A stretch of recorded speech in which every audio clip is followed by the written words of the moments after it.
Employment Department still does not know if any criminal activity has taken place since learning that its website security was compromised. Yeah, this problem impacts people who registered with WorkSource Oregon to look for a job. Tim Becker spent the day down in Salem following up on the problem.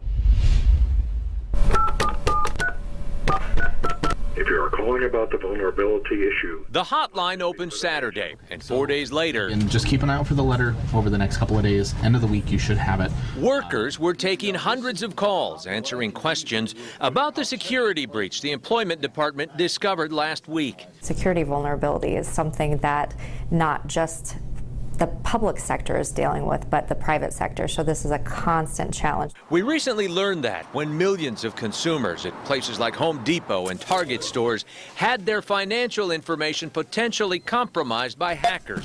But the OED site doesn't usually involve credit and debit card information. So we learned of this possible breach through an anonymous tip. That tip came in last Monday, and it took several more days to determine exactly whose information might be at risk.